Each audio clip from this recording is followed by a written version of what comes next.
సాక్ష్యం. మరి తన కుమారుడికి ప్లేట్లెట్స్ పడిపోయి కామెర్లు లివర్ వాసింది, చాలా సీరియస్గా ఉందని తల్లి ఎంతగానో ఏడుస్తూ నాకు చెప్పినప్పుడు ప్రార్థన చేసి ఉపవాసం ఉండి శుక్రవారం కూడా ప్రార్థన చేసి నిన్న దినాన్ని ఇంటికి వచ్చారు. మరలా కలిసి ప్రార్థన చేస్తే వెంటనే 1,00,000కి కౌంట్ పెరిగినాయి అని వెంటనే ఫోన్ వచ్చి తెలియజేశారండి.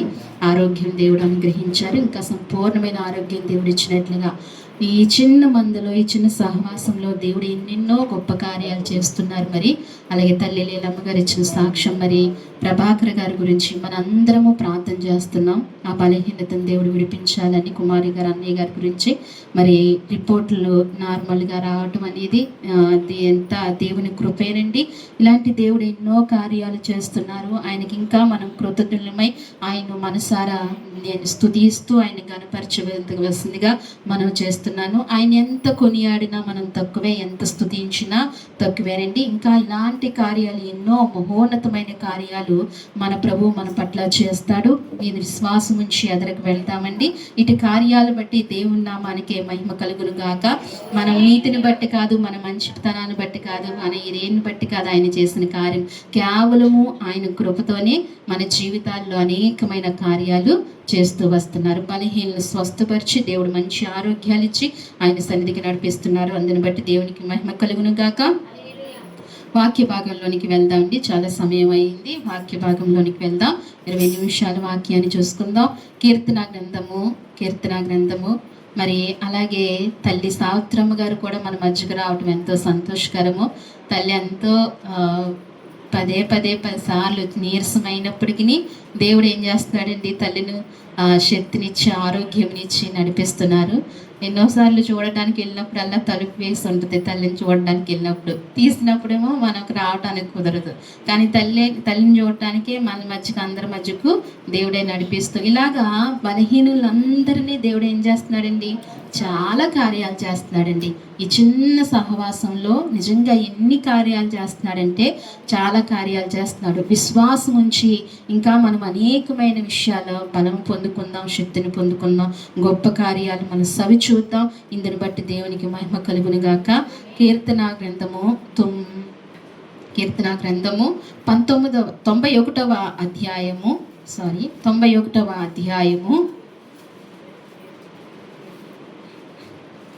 కీర్తన గ్రంథము 91వ అధ్యాయము 14వ వచనం చదువుతారా? అతడు నన్ను ప్రేమించుచున్నాడు గనుక నేను అతన్ని తప్పించేదను. అతడు నా నామము ఎరిగినవాడు గనుక నేను అతన్ని గణపరచెదను. చాలండి, చాలా చిన్న ప్రార్థన చేసుకుందాం.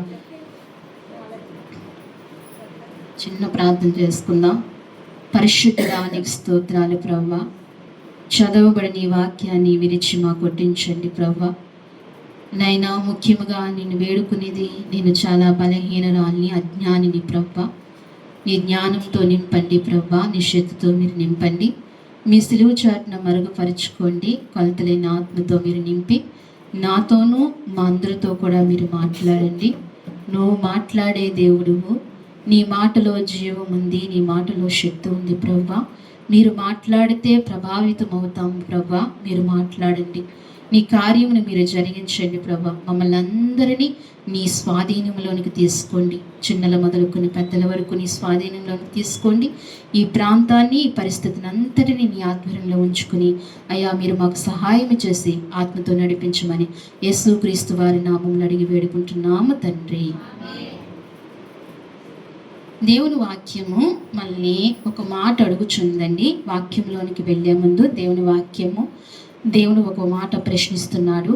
నీకు దేనివల్ల ఘనత కలుగుతుంది అని వాక్యం మనల్ని అడుగుతుంది. ఏమడుగుతుందండి వాక్యము?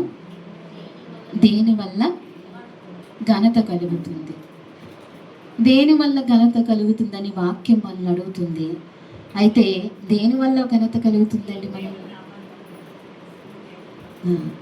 అయితే లోకంలో దేన్ని బట్టి మనకు ఘనత కలగదు, డబ్బును బట్టి కలగదు. ఎందుకంటే డబ్బు ఉన్నంత మాత్రాన వివేకము, అనుకువ, మంచితనము లేకపోతే ఘనత రాదు. ఎదురుగుండా ఉన్నసేపు ఏదో అంటారు, పక్కకి వెళ్ళిపోయిన తర్వాత ఇతనికి ఉంటే 10 సార్లు తింటారు అని అన్ని ఇలా అంటారు. ఘనత దేన్ని బట్టి కూడా రాదు. అయితే దేవుని వాక్యం సెలవిస్తుంది.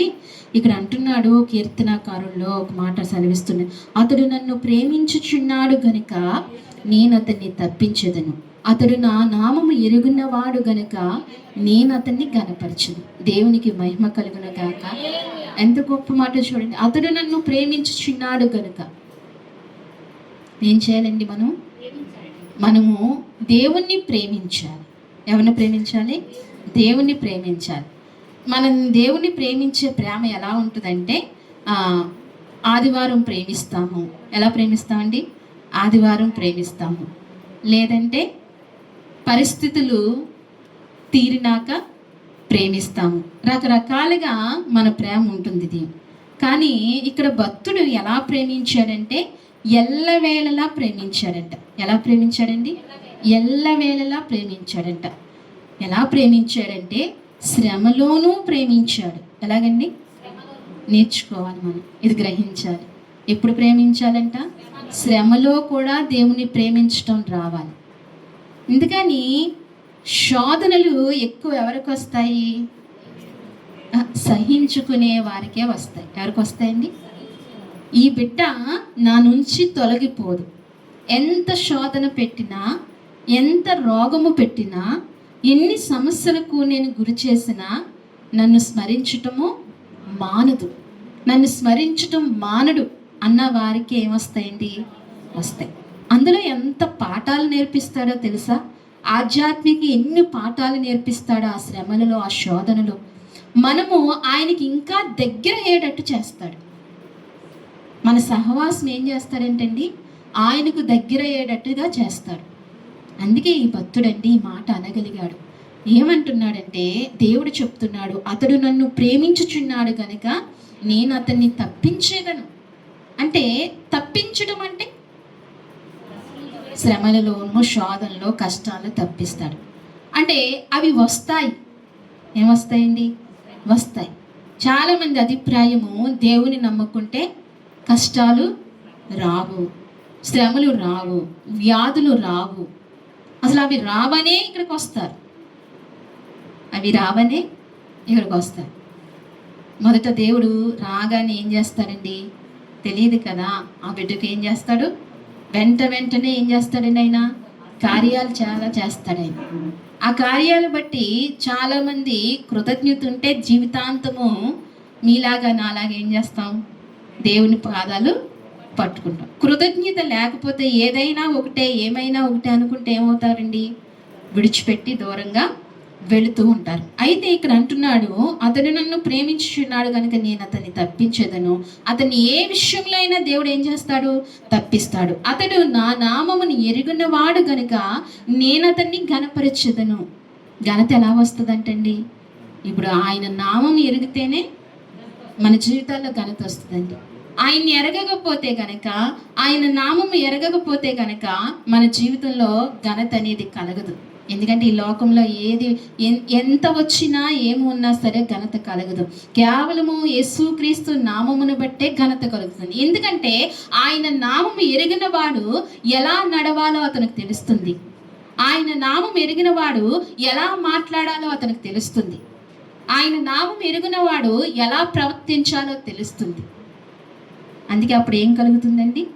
ఘనత కలుగుతుంది. అతనికి ఘనత కలుగుతుంది. అందుకే అంటున్నాడు ఇక్కడ, అతను నాకు ఘనత కలుగుతుందని చెప్పి. అతడు నాకు మొరపెట్టగా నేను అతనికి ఉత్తరం ఇచ్చేదను. శ్రమలో నేను అతనికి తోడై ఉందను. అతన్ని విడిపించి అతన్ని గొప్ప చేసేదను. దీర్ఘాయు చేత అతన్ని తృప్తిపరచెదను. నా రక్షణ అతనికి చూపించదను. ఎంత గొప్ప మాట, ఎంత గొప్ప వాగ్దానమో చూడండి. ఘనత మనకి ఎక్కడి నుంచి వస్తుందంటే దేవుడు నామము ఎరుగున్న వారికే ఘనత వస్తుంది. ఘనపరచబడతారు. దేవుని శక్తిని ఆనుకున్న వారే ఘనపరచబడతారు. దేవునితో ఉన్నవారే ఘనపరచబడతారని దేవుని వాక్యం సెలవిస్తుంది. అలాగే సామెతల గ్రంథంలో 4వ అధ్యాయము, సామెతల గ్రంథము 4వ అధ్యాయము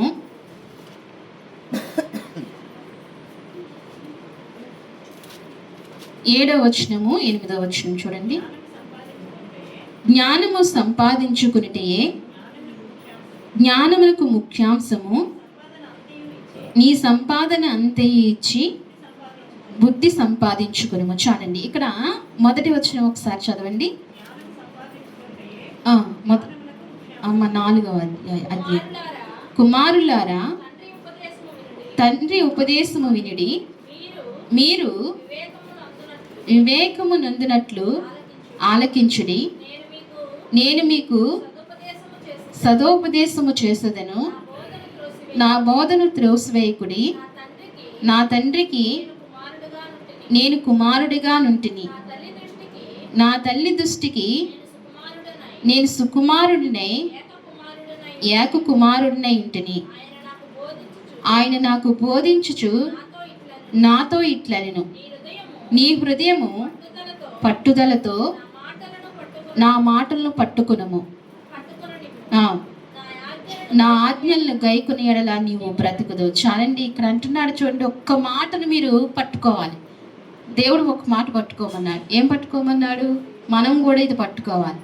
ఏమంటున్నాడంటే, నీ హృదయముతో పట్టుదలతో నా మాటలను పట్టుకునుము. ఏం చేయమంటున్నాడండి? తేలికగా ఉంటే ఆయన మాటలు ఏమవు? హృదయంలోనికి వెళ్ళవు. తేలికగా కూర్చుంటే దైవ సన్నిధిలో ఏదో వచ్చాము వెళ్ళాము అన్నట్టు తేలికగా ఉంటే గనక ఆయన మాటలు ఎక్కడికి వెళ్ళవంటండి? హృదయంలోనికి వెళ్ళవంట. దేవుడు ఖచ్చితంగా చెప్తున్నాడు. ఏమనంటే, నీ హృదయము పట్టుదలతో నా మాటలను పట్టుకోను. ఎలా పట్టుకోవాలంటండి? పట్టుదలతో పట్టుకోవాలి. ఆయన మాటలను పట్టుదలతో పట్టుకుంటే గనక దేవుడు నిన్ను గట్టిగా పట్టుకుంటాడు. దేవునికి మహిమ కలుగునుగాక. ఆయన మాటలను తేలికగా వదిలేస్తే నిన్ను కూడా ఆయన ఏం చేస్తాడు? తేలికగానే వదిలేస్తాడు. అందుకే ఆయన మాటలను ఎలా పట్టుకోవాలి? పట్టుదలతో పట్టుకోవాలి. అర్థం కావట్లేదు అన్నట్టుగా ఉండకూడదు. దేవుని మాటను అర్థం చేసుకోవడానికి మనం ప్రయత్నించాలి. ఎన్ని సంవత్సరాలైనా ఎన్ని రోజులైనా ఇంక ఇదేనా? ఒక బాలుని మొదటి క్లాసులో వేస్తారు, ఎన్ని సంవత్సరాలైనా అక్కడే ఉంచుతారా? ఏం చేస్తారండి? ప్రతి సంవత్సరము మారుస్తూనే ఉంటారు. పెరగాలి. అలాగే ఆత్మీయ విషయంలో కూడా మన ఆత్మీయ మెట్టులు ఏం చేసుకోవాలి? ఎదుగుతూ ఉండాలి. ప్రభు మాటల్ని అర్థం చేసుకోవాలి. ప్రభు మాటలను గ్రహించాలి. ఎప్పుడైతే ఈ గ్రహింపులోకి వెళ్తామో, అర్థం చేసుకుంటామో, మనము స్థిరముగా నిలబడతామండి. ఎలా నిలబడతాం? స్థిరముగా నిలబడతాం. ఒకవేళ వానొచ్చినా, వరదొచ్చినా, గాలి వచ్చినా ఏమవ్వు? తొలగిపోవు. స్థిరముగా నిలబడతాం. అందుకే ఆయన మాటలు ఏం చేయాలంట? గట్టిగా పట్టుకోవాలంట. ఆయన మాటలను మనం హృదయపూర్వకంగా అంగీకరించాలి. ఇక్కడ అంటున్నాడు, పట్టుకొనము. నా ఆజ్ఞలు గైకొనుటకు నా ఆజ్ఞలు గైకొనే ఎడల నీవు బ్రతుకుదవు. ఏమంటున్నాడు? ఆయన ఆజ్ఞలు గైకొనే ఎడల ఏమవుతామంట? బ్రతుకుతామంటండి. ఎంతకాలం బ్రతుకుతాము? మన లెక్క ప్రకారం 60, 70, 80 లేదా ఆయన ఆయుష్ ఇచ్చినంతకాలం లేదు. ఆయన మాటలను గైకొనుట వల్ల, ఆయన మాటలను పట్టుకోవడం వల్ల యుగాంతము బ్రతుకుతాం. యుగాలు మనం బ్రతుకుతాం. బ్రతుకుతాం. ఇంకా మనకి మరణం అనేది మన తావుకి లేదు. మనం జీవితాంతం కాదు, యుగాలు మనం జీవిస్తాం. జీవిస్తాం. అంతము లేదంటండి. దేం లేదండి?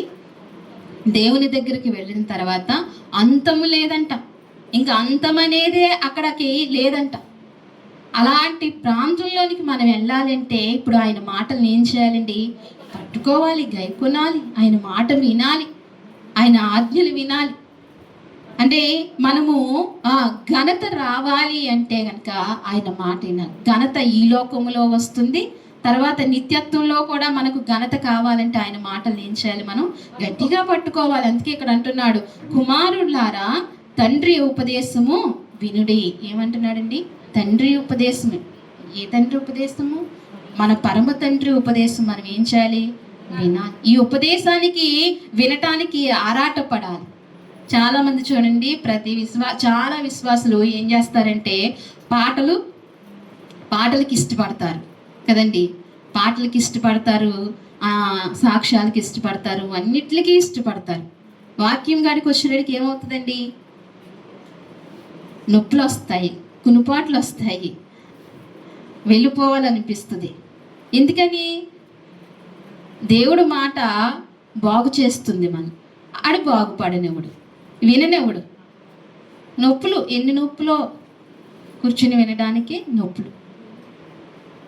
అయితే మనం బాగుపడటం వాడికి ఇష్టం కాదు కాబట్టి మన శరీరాన్ని ఆడు ఏం చేసుకుంటాడు?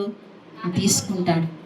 అందుకని ఆ తండ్రి ఉపదేశం విన్నవారు ఏమవుతారంటే, ఆ తండ్రి ఉపదేశం అంగీకరించిన వారు, ఆ తండ్రి ఉపదేశము విని మనసారా గైకున్న వారు ఏమవుతారంటే ఘనత కలుగుతుంది వారికి. ఏం కలుగుతుందండి?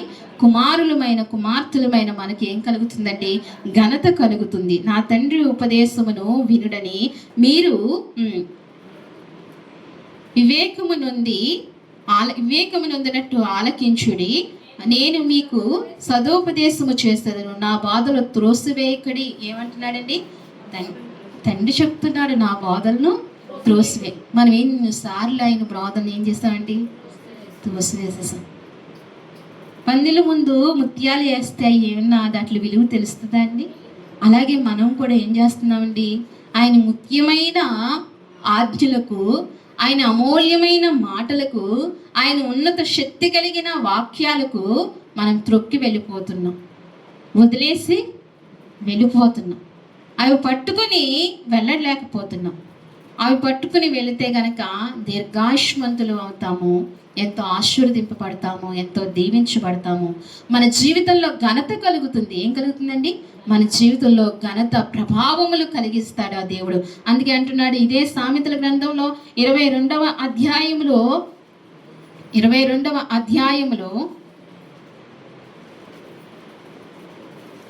4వ వచనం చూద్దామా?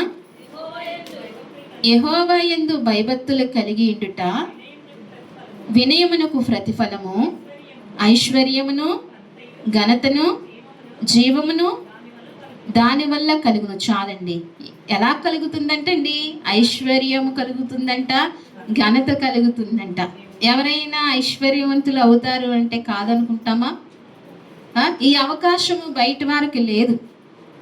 సత్యమేరిగి మారు మనసు పొంది యేసుక్రీస్తు ప్రభు రక్తంలో కడగబడి రక్షణ పొందిన వారికి ఇట్టు గొప్ప ఆఫర్ ఉంది, అవకాశం ఉంది. ఏంటంటే ఏం అవకాశం ఇస్తున్నాడంటే ఐశ్వర్యాన్ని ఇస్తాడంట, ఘనతని ఇస్తాడంట. ఎప్పుడు ఇస్తాడంటండి? ఆయన ఇక్కడ అంటున్నాడు కదా, యెహోవా యందు భయభక్తులు కలిగి ఉండుట వినయమునకు ప్రతిఫలము. యెహోవా యందు ఏముండాలంటండి? యెహోవా యందు భయభక్తులు కలిగి ఉండాలి. యెహోవా యందు భయభక్తులు అంటే దేవుని ఇలా సమాజంగా కూడుకున్నప్పుడు కానీ, ఇలా నలుగురిలో కానీ, ప్రజల మధ్యన మనం భయం చూపించి భక్తి చూపించినంత మాత్రాన మనం ఐశ్వర్యవంతులము, ఘనత కాదు మనకు కలగదు. ఎప్పుడంటండి? ఎల్లప్పుడూ మన రహస్య జీవితంలో కూడా, మన ఒంటరితనంలో కూడా ఎప్పుడూ కూడా మనం ఏం చేయాలి? ఆయన యందు భయభక్తులు కలిగి ఉండాలి. నా దేవుడు నన్ను చూస్తున్నాడు, నా దేవుడు నన్ను పరీక్షిస్తున్నాడు, నా దేవుడు నాతోనే ఉన్నాడు అని మనం ఎప్పుడైతే భయభక్తులు కలిగి ఉంటామో మనకి ఏమిస్తాడంటండి? ఐశ్వర్యమును, ఘనతను, జీవమును దానివల్ల కలుగుని. ఇంకా జీవం కూడా కలుగుతుందంటండి. ఒకవేళ ఎంత ఆస్తి ఉన్నా జీవం ఉండదు, జీవం సంపాదించుకోలేదు. కానీ ఆయన అన్ని విలువైన ఇస్తానంటున్నాడు. అందుకే మనం ఎవరి యందు భయభక్తులు కలిగి ఉండాలి? ఆయన యందు భయభక్తులు కలిగి ఉంటే గనక మనం నిజంగా ఐశ్వర్యవంతులే, మనం నిజంగా ఘనత పొందిన వారమే, మనము నిజంగా జీవము కలిగిన వారమే, జీవంతో నింపబడతాం. ఇవి జీవం అనేది మన తల్లిదండ్రులు కానీ మన ఎవ్వరు ఇచ్చేవి కాదు.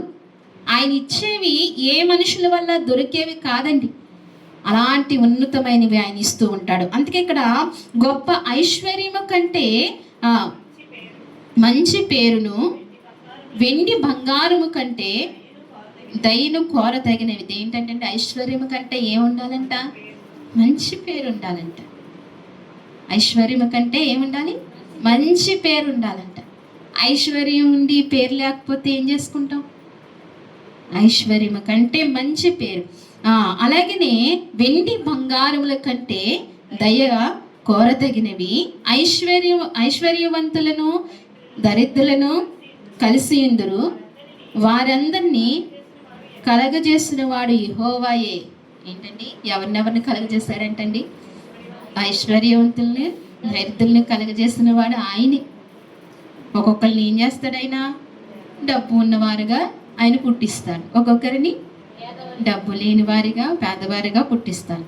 ఒక్కొక్కరిని నల్లగా పుట్టిస్తాడు, ఒక్కొక్కరిని తెల్లగా పుట్టిస్తాడు. ఏది చేసినా ఆయనే చేస్తాడు. కానీ మనల్ని ఎలా నింపుతాడండి? ఆయన యందు భయభక్తులతో ఉంటే గనక ఆయన కృపతో నడిపిస్తాడు. దేవుని నామానికి మహిమ కలిగిన గాక. ఎలా నడిపిస్తాడండి?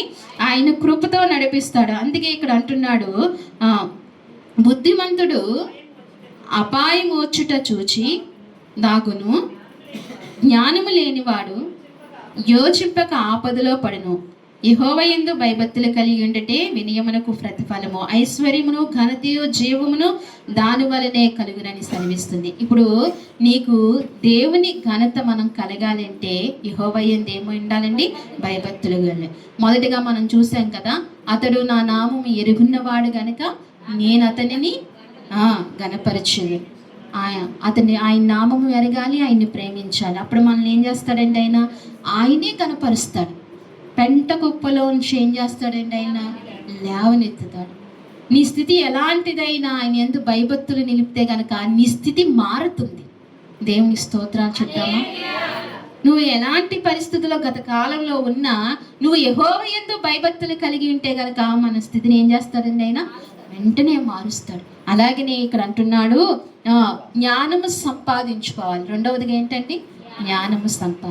జ్ఞానమును సంపాదించుకోవాలంటే ఎక్కడైనా జ్ఞానం సంపాదించుకోవాలి. ఏదైనా ఈ లోకంలో సంపాదించుకోవచ్చు, కానీ జ్ఞానం ఎక్కడ దొరుకుతుందండి? జ్ఞానం ఎక్కడ దొరుకుతుంది? ఆయన దగ్గరే దొరుకుతుంది.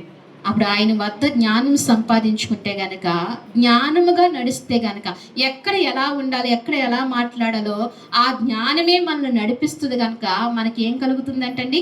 ఘనత కలుగుతుంది. రెండవదిగా. మూడవదిగా ఏంటి? దేవుని యందు భయభక్తులు కలిగి ఉండటం వల్ల మనకి ఏం కలుగుతుంది? ఐశ్వర్యమును ఘనతను జీవమును. మూడు గుర్తు పెట్టుకోవాలి. ఏం కలుగుతాయండి? ఆయన యందు భయభక్తులు కలిగి ఉంటే ఏం కలుగుతాయమ్మా? ఐశ్వర్యమును ఘనత జీవము కలుగుతుంది. అందుకే ఆయన యందు భయభక్తులు కలిగి మనం జీవించాలి. నాలుగవదిగా ఒక మాట చూద్దాం, చూడండి. 2 తిమోతి రాసిన పత్రిక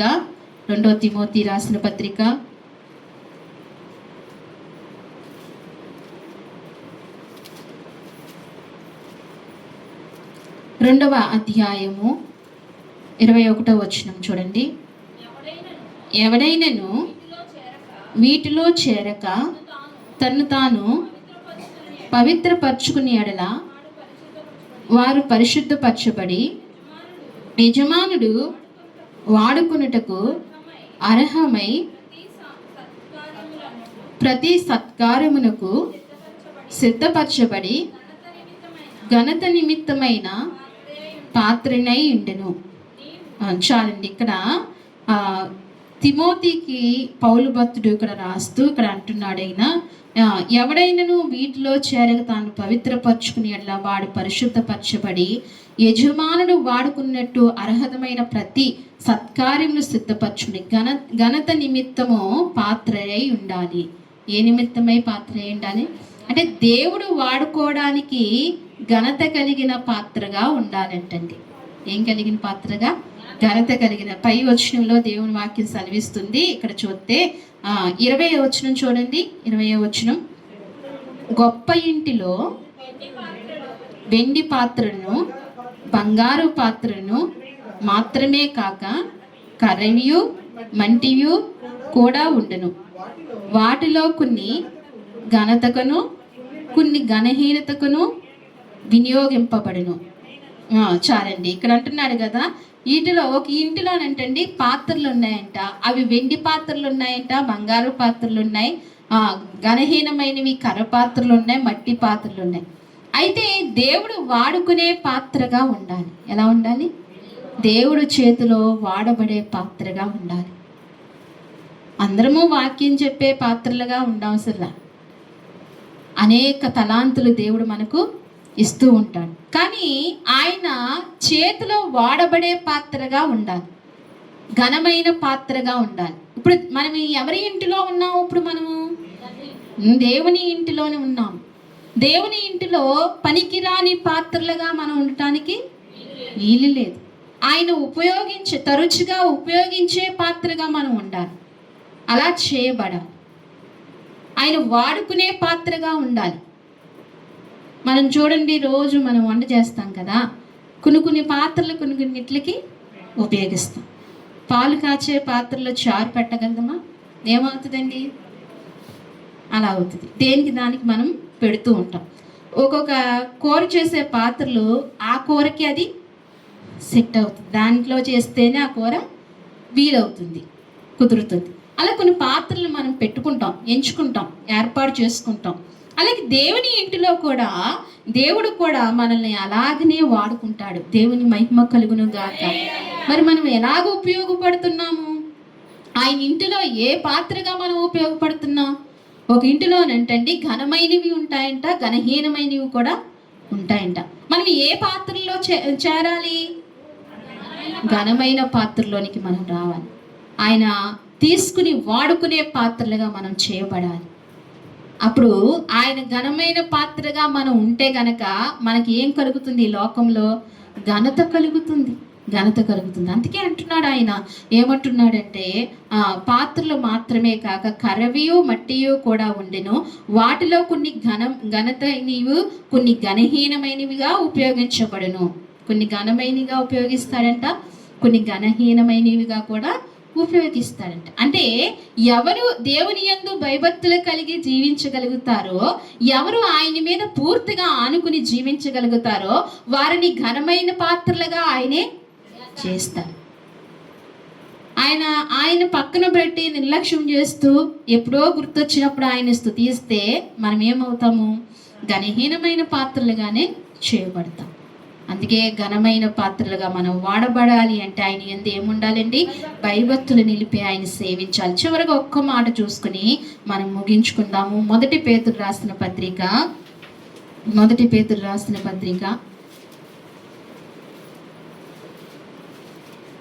1వ అధ్యాయము 7వ వచనం చూడండి.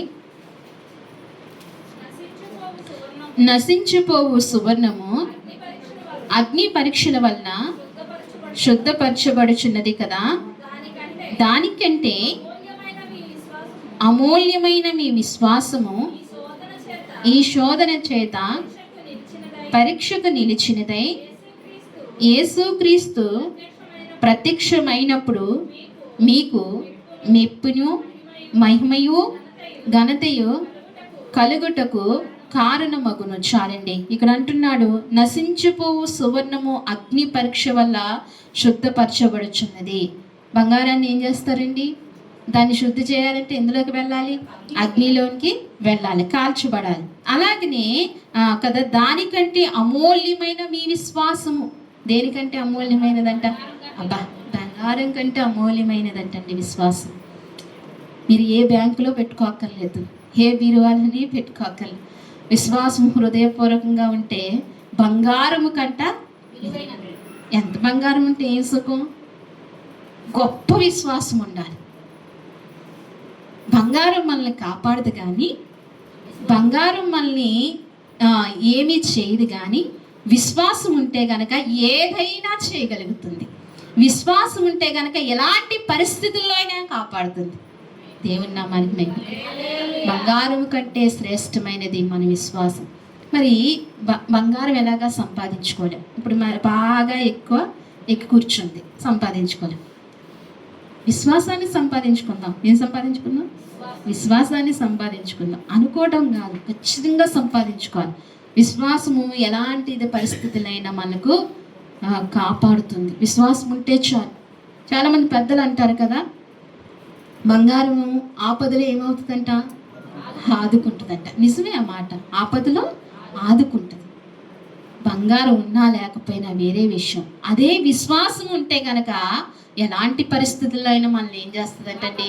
కాపాడబడుతుందండి. భక్తుల్ని మనం చూస్తే ఎంతమంది భక్తులు ఉన్నారో. మరి మొద్దుకైన మనం పరిశీలిస్తే యూదులకు అపాయం వచ్చినప్పుడండి ఏం చేశాడు? విశ్వాసమును బట్టే ఏం చేశాడండి? తన జనాంగాన్ని కాపాడుకున్నాడు.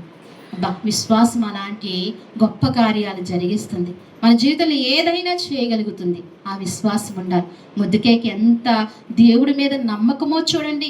ఎస్తేరుని హెచ్చరిస్తాడు. ఏమని? నువ్వు చేయకపోయినా పర్వాలేదు, నువ్వు పూనుకోపోయినా పర్వాలేదు, నా దేవుడు వేరే దిక్కుల నుంచి యూదులకు సహాయాన్ని. ఎంత గొప్ప మాట చూడండి. ఎంత భయంకరమైన పరిస్థితో తెలుసా మొర్దెకైకి యూదులకి జరిగింది? ఎలాంటి భయంకరమైన పరిస్థితి! రాజు శాసనం ఇయ్యబడిపోయింది, యూదులందరినీ చంపేమని. మరి ఒక్కళ్ళు కాదు, అందరినీ అండి. అంతమంది తప్పించబడ్డారంటే, యూదులు రక్షింపబడ్డారంటే కేవలము ఏంటండి? మొర్దెకైకున్న విశ్వాసము, ఎస్తేరుకున్న త్యాగము. యూదులందరూ రక్షింపబడ్డారు. అలాగే మరి దానియేలును మనం పరిశోధిస్తే దానియేలుకు కూడా ప్రమాదం వచ్చింది కదా. ఎలాంటి ప్రమాదం వచ్చింది? దానియేలు బబులోని దేశంలో ఉన్న వారందరూ ఏం చేశారు? దానియేలు మీద. దేవునితో నడిస్తే మనం ఎవరికి విరోధం అవుతామండి? ఖచ్చితంగా మనుషులకి విరోధమే అవుతాం. అనేకల చేత మాటలు పడవలసి వస్తుంది. ఎందుకంటే మన దేవుని సహవాసం, మన సహవాసం వేరు, వీరితో అన్నది వేరు. అందుకే దానియేలుకి బబులోని దేశంలో ఉన్న వారి జనాంగానికి దానియేలు నచ్చలేదు. అందుకే దానియేలుని ఏమైనా చేయాలి అనుకున్నారు, సింహాల బోనులో వేశారు. కేవలము దానియేలు విశ్వాసమును బట్టి సింహాల నోళ్ళు ఏమయ్యండి? ఎంత గొప్ప కార్యం అండి! బంగారం రక్షిస్తుందా ఆ టైంలో? ఎంత దానియేలుకి పోను బంగారం ఏముందనుకుందాం, సింహాల బోన్లో వేసిన తర్వాత ఆ బంగారం రక్షిస్తుందా అండి? ఆ బంగారం రక్షించదు. అందుకే అంటున్నాడు దేవుడు, సువర్ణము కన్నా మీ విశ్వాసము చాలా విలువైనది, గొప్పది. అందుకే అంటున్నాడు. మరి ఇంకా యోసేపును కూడా ఆలోచిస్తే, యోసేపు జీవితం కూడా మనం ఆలోచిస్తే తను కూడా ఎలా కాపాడబడ్డాడండి? దేని చేత? గొప్ప విశ్వాసం చేత. ఎన్ని ప్రమాదాలు ఐగుప్తులో యోసేపుకు జరిగినాయి, చాలా ప్రమాదాలు జరిగినాయి. పోతీఫరు భార్య ఇష్టపడింది కదండి. తన పరిశుద్ధతను ఏం చేశాడు? కాపాడుకున్నాడు. ఎక్కడికక్కడ తన సాక్ష్యాన్ని ఏం చేసుకుంటూ వచ్చాడు? కాపాడుకుంటూ వచ్చాడు. ఒక ఉన్నతమైన స్థానంలో నిలబడ్డాడు. తన విశ్వాసమే. తను ఏమీ లేకుండా వెళ్ళాడండి. ఎక్కడికి? ఐగుప్తికి. పాపం కట్టుకున్న వస్త్రం కూడా ఏడ్చబడితే ఏమైపోయింది? చిరిగిపోయింది. మరి బంగారం ఉంటే తనకి అంత ఘనత రాకపోను. అక్కడ ఈ భక్తులకి ఘనత కలిగిందంటే కేవలం ఏంటండి? విశ్వాసము. విశ్వాసం. ఆ విశ్వాసం మన జీవితంలో ఉండాలి. ఈ భక్తులు యెహోవా యందు భయభక్తులు నిలిపారు. ఈ భక్తులు ఏం చేశారండి? యెహోవా యందు భయభక్తులు నిలిపారు. కాబట్టి అలాంటి పరిస్థితులు సేదుకుని వచ్చి వారు గొప్ప ఘనతను పొందుకున్నారు. మొర్దెకైకు ఘనత వచ్చింది, దానియేలుకు ఘనత వచ్చింది, యోసేపుకు ఘనత వచ్చింది. ఈనాడు మనం కూడా ఘనత పొందుకోవాలి, మెప్పు పొందుకోవాలంటే మనం కూడా ఏం చేయాలండి? దేవుని యందు భయభక్తులుగా నడుస్తూ, దేవుని యందు భయభక్తులుగా నిలిచి, సంపూర్ణమైన విశ్వాసం మన హృదయంలో నిలుపుకున్నప్పుడు ఎలాంటి పరిస్థితులైనా మనం చేదాటగలమని దేవుని వాక్యం సెలవిస్తుంది. ఇలాంటి భక్తుల అభిషేకం మన మీదకు దిగునుగాక. ఈ వాక్యం మన హృదయాల్లో నిలిచి నడిపించునుగాక. ఆమె ప్రార్థన చేసుకుందాం అండి. మోకరించినట్లయితే ప్రార్థన చేసుకుందాం. దేవా, ఇంతవరకు మీరు నాతో మాట్లాడుతూ వచ్చారు అయ్యా. దేని వల్ల ఘనత కలుగుతుందని నీ వాక్యాన్ని మాకు చూపిస్తూ వచ్చారు ప్రభువా.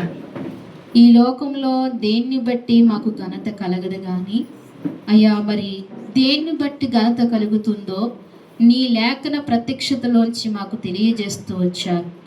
వాక్యమని అర్థంలోంచి మాకు చూపిస్తూ వచ్చారు ప్రభువా. అవును తండ్రి నాయన. అయ్యా, ఇదిగో మరి అతడు నన్ను ప్రేమించుచున్నాడు గనుక నేను అతన్ని తప్పించదను, అతడు నా నామం ఎరుగున్నవాడు గనుక నేను అతన్ని ఘనపరచుదనని నీ వాక్యం సెలవిస్తుంది. అయ్యా, నిన్ను ప్రేమిస్తే నువ్వు తప్పిస్తావయ్యా. నీ నామాన్ని ఘనపరిస్తే మాకు ఘనత కలుగుతుందయ్యా. అటువంటి కృపలో మేము ఉండటానికి సహాయం ఇచ్చే ప్రభువా అని అందరం అడుగుదాం. విన్న వాక్యాన్ని తేలికగా విడిచిపెట్టద్దు అమ్మా, తేలికగా విడిచిపెట్టద్దు నాన్న. దేవుని సన్నిధిలో ప్రభువా, ఇంతగా నాతో మాట్లాడుతున్నావా ప్రేమించి? నేను ఘనత పొందుకోవాలని ఈ లోకంలో నువ్వు ఆశపడుతున్నావా ప్రభువా అని ఆ మాట చెప్పగలగాలి. మరి నేను ఘనత పొందాలంటే ఎలా నడవాలో నాకు చూపించావు ప్రభువా. నేను అలా నడవటానికి సహాయం చేయ్యా అని అడుగుదామా ప్రతి ఒక్కరము. నిన్ను ప్రేమించే మనస్సు నాకు ఇవ్వయ్యా. అలాగనే ప్రభా, జ్ఞానము సంపాదించుకున్నట వల్ల ఘనత వస్తుందని సెలవిచ్చావు. జ్ఞానము ఎక్కడా దొరకదయ్యా. నీవు జ్ఞానివి ప్రవ్వా. నీ సన్నిధిలో జ్ఞానం ఉంటుంది ప్రవ్వా. జ్ఞానము ఉంటే మాకు నాయనా ఈ లోకంలో ఘనత ఉంటుంది. ఎక్కడ ఎలా ఉండాలో మీరు నేర్పిస్తారు. నీ జ్ఞానంతో మాకు బోధిస్తారు ప్రవ్వా. అందును బట్టి నీ స్తోత్రాలు. నీవు మాకు జ్ఞానాన్ని ఇచ్చి పంపించు ప్రవ్వా. అడుగుదామండి, అడగకపోతే ప్రభు ఎవరు కదా.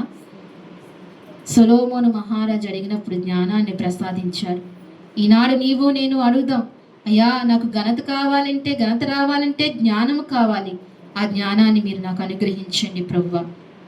అవునయ్యా, నీ యందు భయభక్తులు నిలిపితే ప్రవ్వా, నీ యందు భయభక్తులు కలిగి ఉంటే గనక నాయనా మాకు ఘనత కలుగుతుందని నీ వాక్యం సెలవిస్తుంది ప్రవ్వా.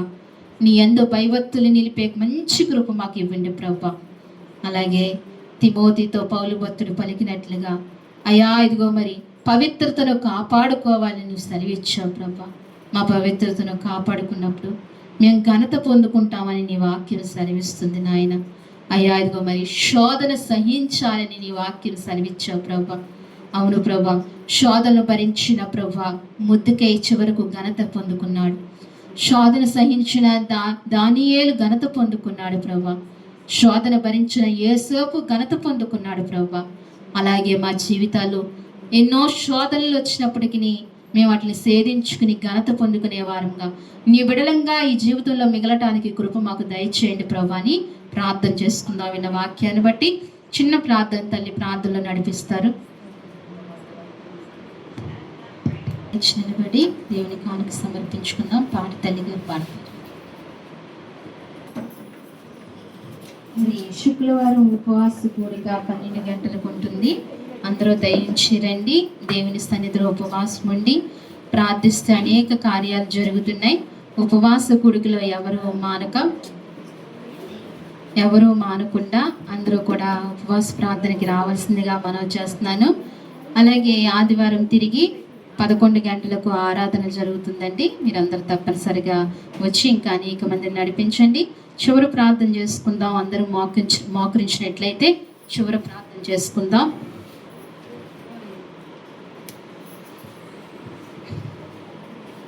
ప్రతి ఒక్కరము చివరి ప్రార్థనలో ఏకీభవిందామండి. మహాపరిశుద్ధమైన ప్రేమగల తండ్రి, మహాగణుడా, మహోన్నతుడా, మీ ఘనమైన ఉన్నతమైన పరిశుద్ధమైన దివ్యమైన నామానికి వందనాలు స్తోత్రాలు చెల్లిస్తున్నాము ప్రవ్వా. గడిచిన నా ప్రభు పరిశుద్ధ దినము నుంచి ఈ నా ప్రభు పరిశుద్ధ దినము వరకు నాయనా మీ సజీవమైన బలిష్ట రెక్కల చాటున మమ్మల్ని అందరినీ బలపరిచినందుకే మీకు వందనాలు స్తోత్రాలు తండ్రి. మొదటి ప్రార్థన నుండి ఈ చివరి ప్రార్థన వరకు మీ ఆత్మ సహాయం మాకు అందించినందుకే నీకు వందనాలు స్తోత్రాలు చెల్లిస్తున్నాను ప్రవ్వా. అయ్యా ఇదిగో మరి నాయన మీరు గొప్ప దేవుడు ప్రవ్వా, ఉన్నతమైన వాడువు, అతి శ్రేష్ఠుడువు స్వామి. నిన్ను ఏమని మేము స్తుతించము, నిన్ను మేము ఏమని పొగడదుము ప్రవ్వా. మరి నాయన స్తుతులకు పాత్రుడువు, స్తుతులకు అర్హుడువు ప్రవ్వా. అయా నిన్ను స్తుతించటానికి ఏ మాత్రము సరిపోయే వ్యక్తులము కాదు కదా ప్రవ్వా మేము. అయినప్పటికీ నీ ప్రేమతో నీ కృపతో నైనా ప్రవ్వా మమ్మల్ని రక్షించుకుని నిన్ను స్తుతించే కృపాభాగ్యంలోనికి మమ్మల్ని నడిపించినందుకు నీ స్తోత్రాలు. అయ్యా మా జీవితంలో ప్రవ్వా ఇలాంటి పునరుద్ధానాలు, అనేకమైన పునరుద్ధానాలు మేము అనుభవించడానికి నీ సహాయం మాకు దయచేయండి ప్రవ్వా. అయా హృదయపూర్వకంగా నీ సన్నిధిలో అడుగుచున్నాము. నిన్నునైనా మేము మా బ్రతుకు కాలమంతియు అయా ఇదిగో మేము జీవించు కాలమంతియు నిన్ను ఘనముగా స్తుతించే కృపలో మమ్మల్ని ఉంచమని మీ సన్నిధిలో వేడుకుంటున్నాము తండ్రి. సహాయం చేయండి అయా. వచ్చిన నీ ప్రియులు మీరు జ్ఞాపకం చేసుకోండి అయా. ఈ సంఘ సహవాసం నీ బిడ్డలను జ్ఞాపకం చేసుకోండి ప్రవ్వా.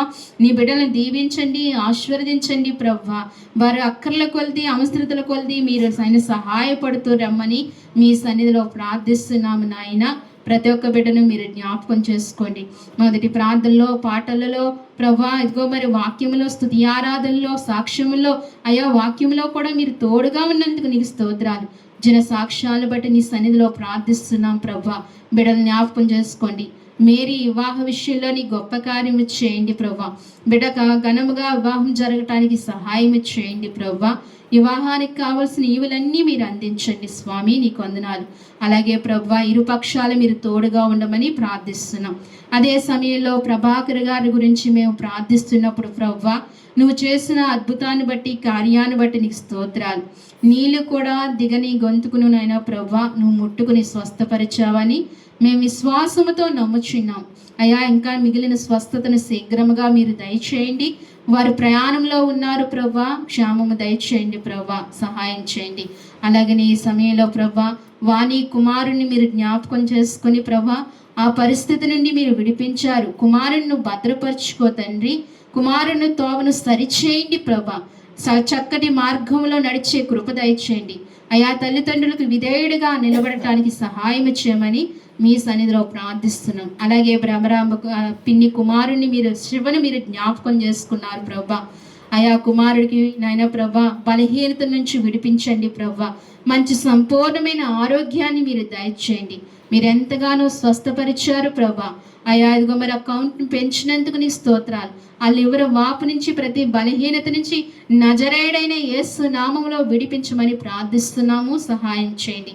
అలాగే తల్లి సావిత్రమ్మకు మంచి ఆరోగ్యాన్ని, బలమును, శక్తిని తల్లికి మీరు దయచేయమని ప్రార్థిస్తున్నాం. అలాగే తల్లిని బలపరచండి ప్రభా. అలాగే తల్లి అయిన ప్రభా లీలావతి గారికి కూడా మంచి, ఆ తల్లికి కూడా మంచి ఆరోగ్యమును, బలమును, శక్తిని మీరు దయచేయండి, నీ కృపలో భద్రపరచండి. యశోదమ్మ గారికి మంచి ఆరోగ్యమునివ్వండి, బలముతో శక్తితో మీరు నింపండి స్వామి. జయలక్ష్మి గారికి మంచి ఆరోగ్యమివ్వండి, బలంతో శక్తితో మీరు నింపండి. అయా తల్లి నైనా రాయలం లక్ష్మి గారికి మంచి ఆరోగ్యమునివ్వండి, బలంతో శక్తితో మీరు నింపండి స్వామి. అలాగే ఆత్మీయ తల్లి నైనా ప్రభా, ఆ తల్లి గారికి మంచి ఆరోగ్యమే ఉండి, బలంతో శక్తితో మీరు నింపండి. అలాగే మరి గొల్తి నైనా ప్రభా, ఆయా జయమ్మత్తయ్య గారిని జ్ఞాపకం చేసుకోండి, మంచి ఆరోగ్యమును, బలమును, శక్తితో మీరు నింపండి ప్రభా.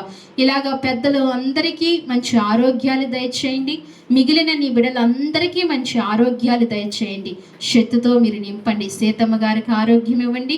అయ్యా, మా ప్రియులందరినీ పేరు పేరున మీరు జ్ఞాపకం చేసుకోండి స్వామి. అయా, సహాయం చేయండి. నీ సన్నిధికి వచ్చిన ప్రతి బిడ్డను మీరు జ్ఞాపకం చేసుకోండి.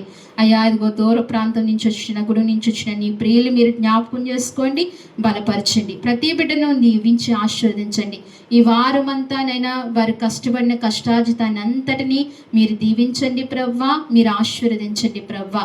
వారి కష్టార్జితాన్ని అంతటినీ అయా వందలంతలుగా ఫలింపచేసి కృప దయచేయమని మీ సన్నిధిలో ప్రార్థిస్తున్నాం. పురుషులైన వారిని జ్ఞాపకం చేసుకోండి, తండ్రి గారిని జ్ఞాపకం చేసుకోండి, జ్ఞానకుమారిని, అలాగే సుబ్బారావు గారిని ప్రవ్వా. అలాగే ఇంకో తండ్రి గారు ఉన్నారు, ఆయన్ను మీరు జ్ఞాపకం చేసుకోండి ప్రవ్వా. అలాగే ప్రవ్వా, ఇదిగో మరి నీ దాసుని అభిషేక్ అఖిలపాలు, అలాగే నేను శ్రీనన్నయ్యని బట్టి మీ సన్నిధిలో ప్రార్థిస్తున్నాను. పురుషులందరినీ జ్ఞాపకం చేసుకుని వారి హస్తాలు దీవించండి, వారిని బలపరచండి, దీవించి కృప దయచండి. స్త్రీలైన మా ప్రియ సహోదరులందరినీ జ్ఞాపకం చేసుకోమని ప్రార్థిస్తూ, అయ్యా ఈ దినమైన ఈ ఆరాధన ఈ రీతిగా జరిగించినందుకు మరొకసారి సంఘపక్షాన్ని నీ కృతజ్ఞతాస్తుతులు చెల్లించుకుంటున్నాం ప్రభా. మాకు ఏర్పాటు చేసిన ప్రేమ విందును బట్టి నీకు స్తోత్రాలు చెల్లిస్తున్నాం. సిద్ధపరిచిన హస్తాలు మీరు దీవించండి, సిద్ధపరిచిన హస్తాలు ఆశీర్వదించండి ప్రభా. ఏర్పాటు చేసిన కుటుంబాన్ని మీరు దీవించమని మీ సన్నిధిలో ప్రార్థించుకుంటూ, అలాగేనైనా జయమ్మ గారికి కూడా మంచి ఆరోగ్యాన్ని, బలమును, శక్తిని కూడా మీరు దయచేయండి. అలాగే మున్నీని జ్ఞాపకం చేసుకోండి, మున్నీకి మంచి ఆరోగ్యమును, బలమును, శక్తిని మీరు దయచేయమని ప్రార్థిస్తూ, ఇలా బలహీనులందరినీ బలపరిచి ఆరోగ్యవంతులుగా తీర్చి నడిపించమని, అయా సంగమునకు నీ క్షేమదారము దయచేయమని, సంగమునకు నీ కృపాక్షేమములు దయచేయమని ప్రభా. సంఘ ప్రియులందరినీ పేరు పేరున మీరు జ్ఞాపకం చేసుకుని రాని బిడ్డలకు మరొక తరుణాన్నిచ్చి ఈ వారం నీ బిడ్డలు బహుగా ఆశీర్వదించి దీవించి పంపించమని, నీ కృప బహుగా దయచేయమని, అలాగే నీ దాసునికి ఉన్నానైనా ప్రతి బలహీనత నజరేయుడైన యేసు నామములో విడిపించి శక్తి ప్రభావాలను పంపించమని, నీ కృప దయచేయమని స్తుతించి ప్రార్థించి ప్రభు అయిన యేసుక్రీస్తు వారి నామములో అడిగి వేడుకుంటున్నాము తండ్రి. మన తండ్రి అయిన దేవుని ప్రేమయు, కుమారుడైన యేసుక్రీస్తు కృపయు, పరిశుద్ధాత్మ అన్యోన్య సహవాసము మనకు, మన కుటుంబాలకు, సార్వత్రిక సంగమునకు ఇప్పుడును ఎల్లప్పుడూ సదాకాలము దేవుడు తోడైండి నడిపించును గాక. ఆమేన్. యేసు రక్తమే, యేసు రక్తమే జయం, ప్రవేశ రక్తము సంపూర్ణమైన విజయము కలుగును గాక. ఆమేన్, ఆమేన్, ఆమేన్.